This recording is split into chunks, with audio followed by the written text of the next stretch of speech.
yeah, what we're seeing today is that there is a tremendous amount of interest in Thomas Sowell's work, and he's finally, I think, starting to get the recognition that is well deserved.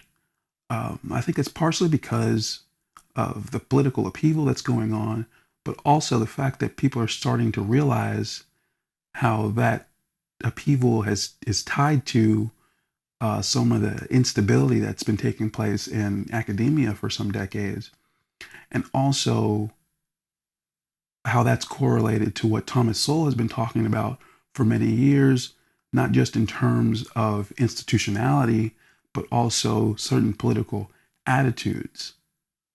And he very much addresses that in books like The Vision of the Anointed and Conflict of Visions. Now, if we were to take a hard look at Thomas Sowell's work, and again, why I think people are so moved and interested by it in recent years, I think it's primarily because he does something different that most political writers and academics don't really do, which is that he takes a really objective look at the political landscape that's outside of any kind of ideological orientation. He's not vying for either side necessarily. What he does primarily is that he observes certain political attitudes that, for him, oftentimes lead to counterproductive results.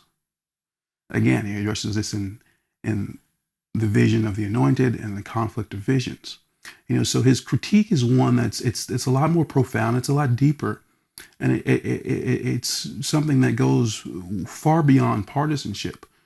Again, his critique is something that says, well, the problems that we have in society aren't necessarily even problems of politics or politicians, but it's these attitudes of which they adopt, which institutions adopt, whether it's in the government or academia, in which they oftentimes maybe even use moral reasoning to answer economic questions, or they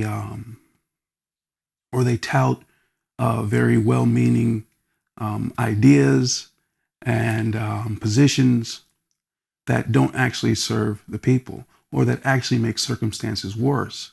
So his argument a lot of times is really based on the usage of rhetoric, how rhetoric is used in the political landscape, and how that rhetoric oftentimes doesn't produce the results that it's purveyed to produce, and oftentimes makes it worse.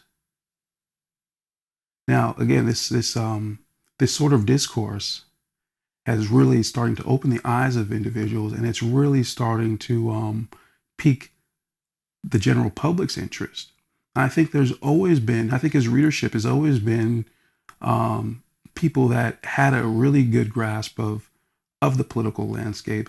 But again, with all the political upheaval, I think people are becoming more curious about what's actually happening and wanting to get a more objective view. And he supplies that. And I think that's also especially true for younger individuals that are getting involved in politics or more interested in seeing and trying to get a real sense of what's happening here. And there likely isn't a better place to start than Thomas Sowell's work. One, because he has such a large body of work, but again, he comes at the political landscape through maybe the lens of a philosopher rather than a partisan politician or academic. He tends to be very objective. He almost takes the place, even though he is an economist, often almost takes the place of a sociologist or a historian. And many of the things that he dispels or debunks, he does so by a more well-rounded view of history, which is lacking in academia, especially. And I think that's also one of the reasons why people are attracted to his work, because there's a lot of things that are said nowadays that just don't add up, and people are saying, "Well, this doesn't add up. This is not some of these things that might be true that